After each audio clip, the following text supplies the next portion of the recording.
What are your core values? What are your immutable laws for yourself, for your business? And are you taking a stand for that every day in your business to drive forward? What is your purpose? What is your why?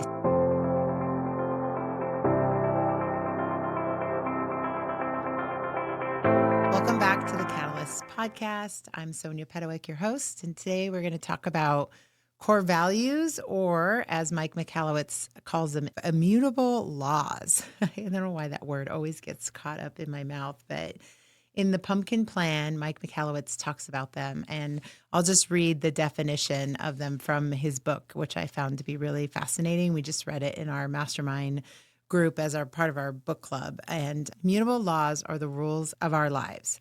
They define you. They define your business. Immutable laws are a blend of ethics, core values, and self-assigned law, all wrapped up into one. They are the rules we have defined for ourselves, almost subconsciously, on what is right and what is wrong, what is acceptable and what is not, and what makes you happy and what doesn't. They are with you for life, and they barely ever change. And I just found that to be really fascinating as we went through the book. And as I think about coaching businesses in the last number of years and helping people with their core values, it's really just deeper than that. It's really what gets us up. And as he outlines, they're the rules of our lives. And when we think about our businesses and what we forge forward and create around our businesses, there's rules to why we hire people, how we hire people, how we, engage in partnerships, how we engage in vendor agreements. There is this unconscious drive that makes us want to work with people, not want to work with people. There's this gut feeling that we have that makes things right or wrong. And we put it into this category of core values. But I love how he puts it into this immutable laws categories. And each one in our mastermind group went through and really thought about it.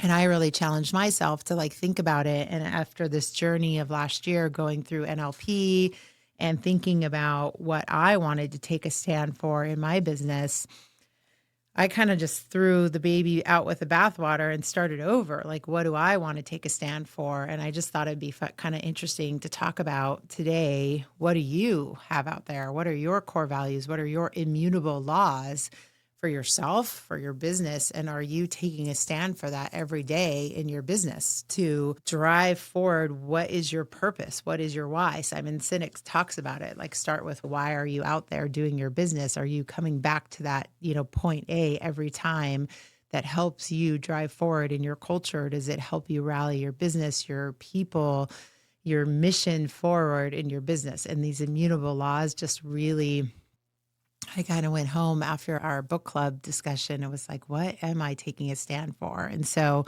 I just thought it'd be interesting to talk about those from a catalyst perspective, and just thought it might spawn some interesting conversation as we went forward. And so I've kind of been working on mine and thought I would share some of them. So mine for catalysts are self-advocacy. I only work with those who respect and honor my worth as well as their own, upholding fair practices and fostering equitable partnerships.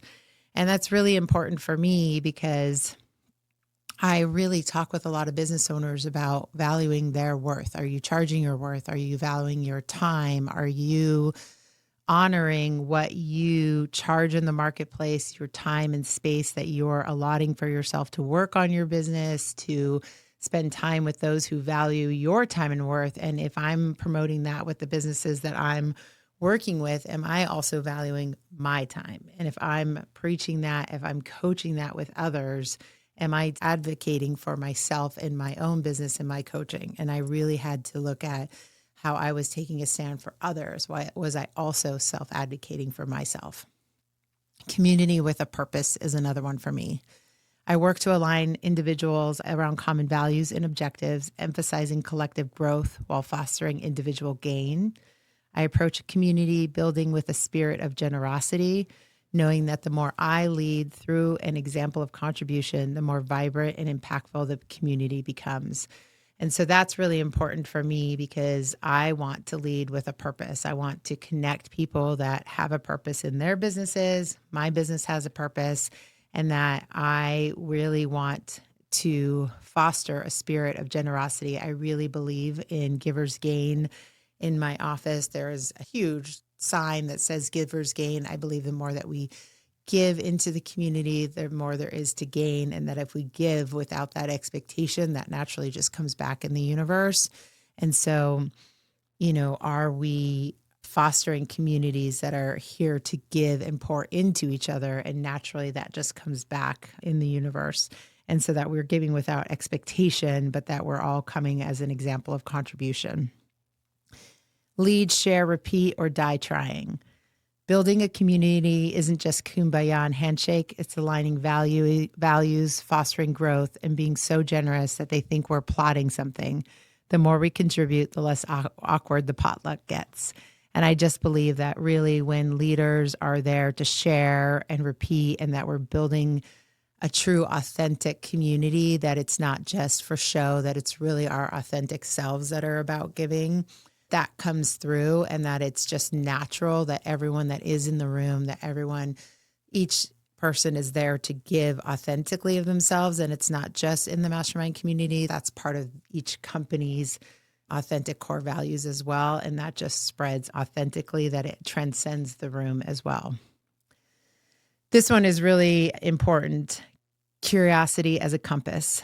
I nurture my natural curiosity, seeking to understand, question, and explore new ideas, perspectives, and experiences. I believe in knowledge and action and prioritize not only acquiring knowledge, but also applying it in meaningful ways to improve myself, help others, and contribute to the world. I'm driven by the need to know, question, and explore, even if it occasionally leads me down the weird rabbit holes. But hey, what's knowledge if you don't put it to good use? Here's to improving myself, helping others, and leaving the world slightly less confusing. I really believe in what happens in the mastermind room through the opportunity exploration is that we are seeking to be really curious about the issues and opportunities that each business is facing, that we're asking questions to understand the issue, that we're seeking to explore the new ideas that each company is facing, and that is without judgment. That it's a carefrontational approach to each business's perspective on what is going on. And I love that because what is happening in each business is unique and specific to that business. And we're not coming from a place of you should do this because of this. It's tell me why this is important to your business. Tell me why this is happening. Why is this even important to you in your industry? And when we come from a place of curiosity in the way that we ask questions, in the way that we explore why these things are happening, why this is important, why you want to add this to your business, why this is on your mind, the business owner is more vulnerable. The business owner is more apt to share why this is on their mind, why this is coming up, and a more authentic conversation take place.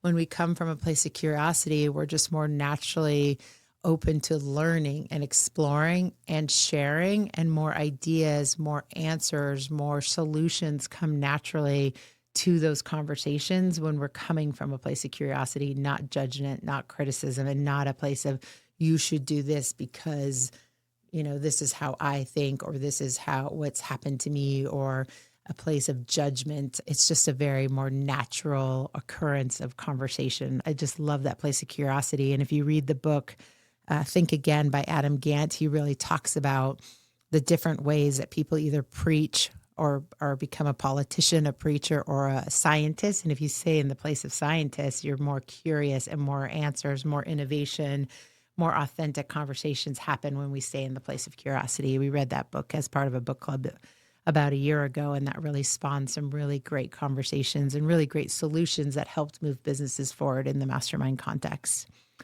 Accountability strengthens bonds. We're all about accountability. I'm the accountability coach. Accountability helps businesses move forward.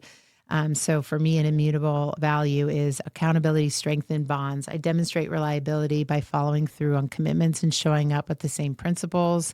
regardless of circumstances. I take responsibility for my actions, admit mistakes, and actively work to correct them, understanding that accountability deepens trust. And so often as leaders, we don't at the top of our organizations have those that are holding us accountable. It's very lonely at the top. Talk to any CEO or leader of organizations, they will tell you that. And so in the room, that accountability piece is super important. And accountability is not just, hey, you said you would do this. It's also holding you accountable when you misstep and when you misspeak and when you don't do what you said you would do, or when you make a mistake. And when you are accountable to those type of things, when you are accountable, when you make a mistake or speak incorrectly or just don't do what you said you would do, don't do what you said you would do, it actually strengthens those bonds between business owners and colleagues more than you will ever know. And it makes you a better leader and will strengthen the bonds within your organization. Own it or loan it. Trust isn't cheap. I show up, follow through, and own my screw-ups because excuses don't pay the trust bill. Accountability isn't just about fixing mistakes. It's the glue that keeps bonds from breaking under pressure. That's in alignment with the accountability value. And so I just thought it'd be great to, just share my immutable values because like Mike Michalowicz says, they're really a blend of ethics and core values and self-assigned laws all wrapped up into one. They're rules that we have where we have defined for ourselves almost unconsciously, if not absolutely unconsciously, on what is right and what is wrong, what is acceptable and what is not, what makes you happy and what doesn't. And they are with you for life and they barely ever change. I like what he says too, that if they do change, it will be a slow, unnoticeable morph, similar to the speed limit going from 55 to 65. The rollout goes highway by highway, state by state, slowly, barely noticeable.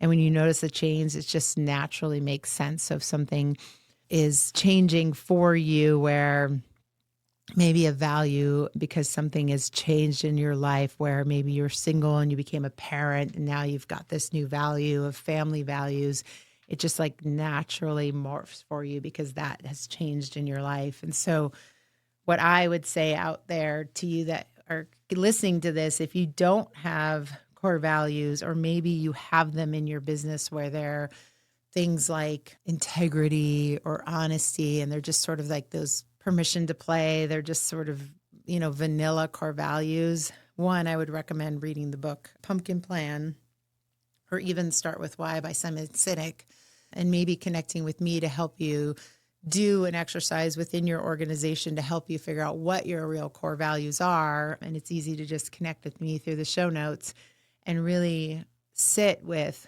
what are your immutable laws? What would you die on the vine for yourself, for your business? What are you thinking about when you're hiring, when you're firing, when you're making some of these business decisions with partners, with vendors that really are maybe getting in the way of real authentic relationships, real partnerships with the people that you're engaging in business?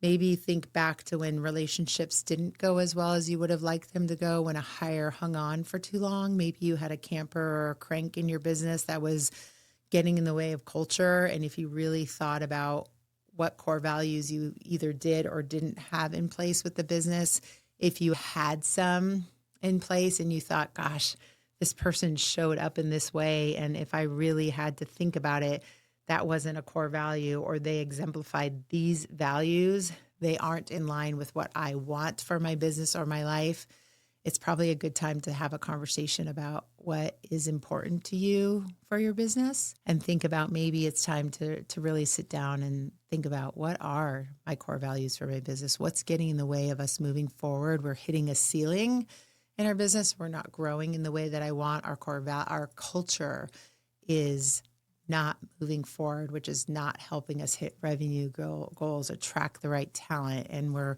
really just stale, and we need to grow in this way. 9 times out of 10, it's probably a core value issue, and you could really move your business forward by paying attention to that one little tweak. Love to have a conversation with you about that. And again, you could connect with me in the show notes to really dig into that. If you like what you saw today on the Catalyst podcast, make sure you subscribe to our show, like it, and share it with someone who you think might also find value.